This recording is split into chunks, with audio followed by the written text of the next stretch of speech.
was a major upset of major proportions. Archie Moore had said before the fight that Holmes fighting Spinks was going to be like a semi-truck going against a Volkswagen. Well, the Volkswagen won. Larry Holmes is now addressing the press, so let's listen in to Larry Holmes for just a moment.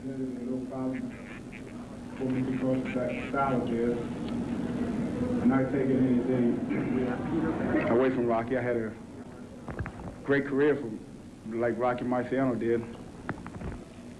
7 years a heavyweight champion of the world. When most people like Howard Cosell, Gil Clancy, Custer Mata, and say Larry Holmes would never be the heavyweight champion, I went wrong somewhere, and I became the heavyweight champion. I went wrong by beating every challenger came. I went against all odds and became the heavyweight champion of the world. Even coming into the last days of the fight, I was kind of upset because things that I was hearing from the Marciano family, especially his brother, kind of upset me. I think he's back in the back. I never like to take anything away from a fighter. And I think his family owes me a great deal for bringing this man back to life like I did for the years I did. Not knowing anything about Rocky, not trying to put him down, but I would. And it's so easy for me to do it. In spite of what anybody say, I do what I want, and this is probably why I lost, because I say it like it is, and I will continue to say it, and it take till the day I die. I'm 35 years old fighting young men, and he was 25 years old fighting old men. I can easily put him down. And I can even easily say his brother in the back, he fought him. I mean, if you really want to get technical about the whole thing, Rocky couldn't carry my jock strap. That's right.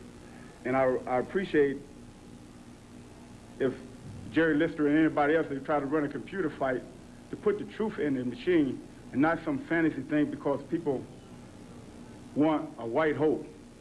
There will never be a white champion as long as black fighters fighting the way they are. If I hurt you back there, Sonny, is your name Sonny? Peter, if I hurt your feelings back there, so fucking what? Wait, hold it. This is my show, and you are being invited by Caesar's Palace. You were freeloading off your brother even after he's dead. Now, if it wasn't for me, Peter, if it wasn't for me, you would have never would have been invited to Caesar's Palace where all your expenses are paid. No, face the truth. You can go back to Boston and wherever you come from with Steve Morantz and all the other people in Boston that I think is all racist and shove Boston up your ass. You know, that's how I feel. Because you could never did or do what I have done. I fought under certain conditions that I don't want to discuss. And I fought my ass off. And lately I've been fighting under these conditions for the last 4 fights. And I have overcome them. And it takes a hell of a fighter, a champion, to do what I have done. From a 7th grade education to a PhD to a lot of common sense. When you open your mouth and you speak, you should know what you're talking about. Let me explain to you all what I have said, try to explain to you what I said about Rocky. I say Rocky was one of the greatest fighters of all time. I said he probably, for anybody to accomplish a record with 49 fights, if he fought all bombs, has to be somebody. I said, but some people question his record because of some dispute, and some water, with his brother exhibitions in Massachusetts. I said, but he has to be one of the greatest fighters of all time to accomplish a record as such. And also I said, when Marciano was fighting, I wasn't even a thought in my father's penis. No, it's true, Richie. When he was fighting, I wasn't even a thought of. And therefore, I didn't know what kind of fighter he was. And just last year or two, I started finding out a little bit about Rocky Marciano. But to leave you with a sense of relief, I think your brother was a great fighter. I think your brother went a long way, and I would love to have met him.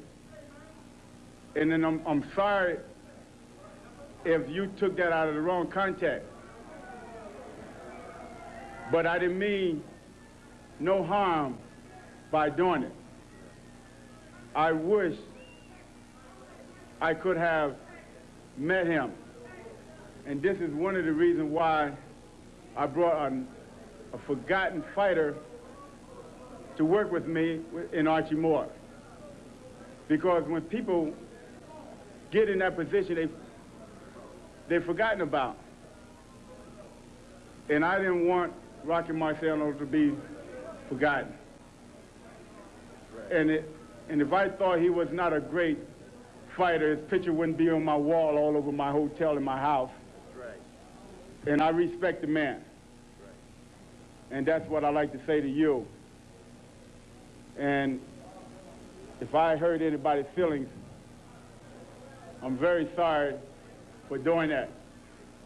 But I was giving my people something to look forward to in our lifetime. Thank you for listening to me. I'm very sorry if I hurt your feelings.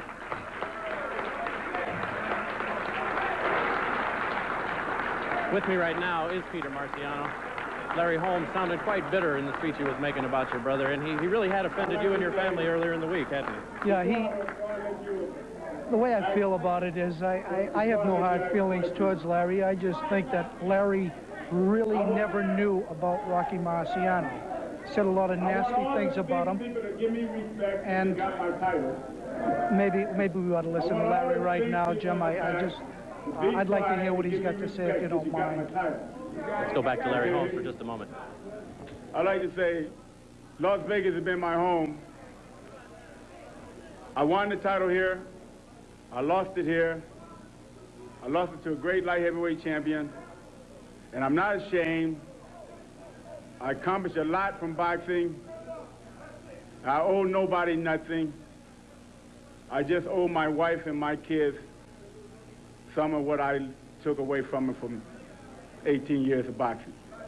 If anyone have any questions, please. All right, easy, right here. Peter. Yeah, Jim. Let's continue on that thought. He really had hurt your family's feelings. Yes, he did. He hurt my family terribly.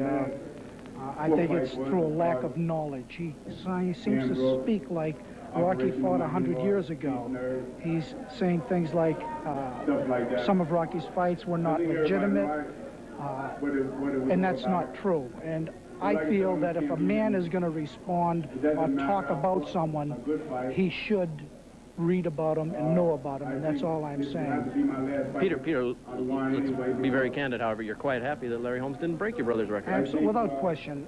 I would think that a guy like Larry Holmes would understand that, the Marciano family wanted the record kept intact. It's a record that we're very proud of, and I'm very pleased that things are the way they are. Leon Spinks put on a fight tonight that was unbelievable. Michael Spinks put on a fight tonight. Leon was sitting right next to us, and maybe that's why I have him on my mind, but it was totally unexpected. It really was. He fought a great fight. I must say that he showed such tremendous poise out there to keep after him, the tremendous endurance that he had, and it was just fantastic. I couldn't say enough things of praise for him. Larry Holmes in his loss tonight, I know these are always hypothetical situations, but what do you think Rocky Marciano would have thought of a guy like Larry Holmes? I think that if Rocky were alive, Larry would never have said the nasty things that he said about him, and I think it would have been a different kind of a relationship. I know that there was never any time in my life that I remember Rocky Marciano saying something nasty about anybody. If he couldn't say something positive about someone, he wouldn't say anything. And I know that he admired the men in the fight game. And I know that if Rocky were alive, probably Rocky and Larry would be best of friends. In fact, I'm sure of it. The Marciano family has been very quiet over the years, and I'm sure you don't even enjoy this to a degree at all, being embroiled in this controversy. Well, I really don't like it. I know that Rocky never got involved in any kind of controversy. I'm trying, I would certainly want to avoid it. I didn't really mean to upset Larry Holmes to the extent that he seems to tell me that I did to Larry Holmes. I apologize if I did anything bad, because obviously he's a great fighter. It's just that he fell one shot, and I'm happy about it. Peter Marciano joining us. Larry Holmes is still addressing the press. He's taking a number of questions. Why don't we go back and join Larry Holmes for just a moment? And he would come out and flurry, throw all kinds of punches, and those punches that he was throwing was landing on the glove and on my shoulder, was not really landing. And that's what looked good to. Well, back in the lobby here, we should say that we do apologize for some of the language that Larry Holmes used. Obviously, we have no control over that, but we knew that you did certainly want to hear his news conference as he just lost his IBF heavyweight title. Some harsh words about Rocky Marciano, and not terribly classy way to go out. Very unlike Larry Holmes, obviously very emotional, obviously an understatement of the year, understatement of the decade, very emotional moment for Larry. I'm sure that this is the last thing on his mind, worrying about Rocky Marciano. He was worried about Michael Spinks, but obviously maybe worried about Marciano too much and not enough Spinks, who won a unanimous decision. We will hear from Michael Spinks a little bit later on in the ball game, but after a short timeout, we'll get you back to that kickoff between Notre Dame and Michigan State, so stay with us. But I expected him to come out rushing as if he was going to try to go ahead and get it over with, but when he did come, I think the movement was more startling to him than anything. And as you know, Larry is a respectable fighter. He takes his time, he uses his jab, and if he lands his jab enough, that's when he can land his big right hand. But he never landed his jab the way he wanted to. His big right hand, but he never landed his jab the way he wanted to. The team had you prepared for all things. Say it again? Huh?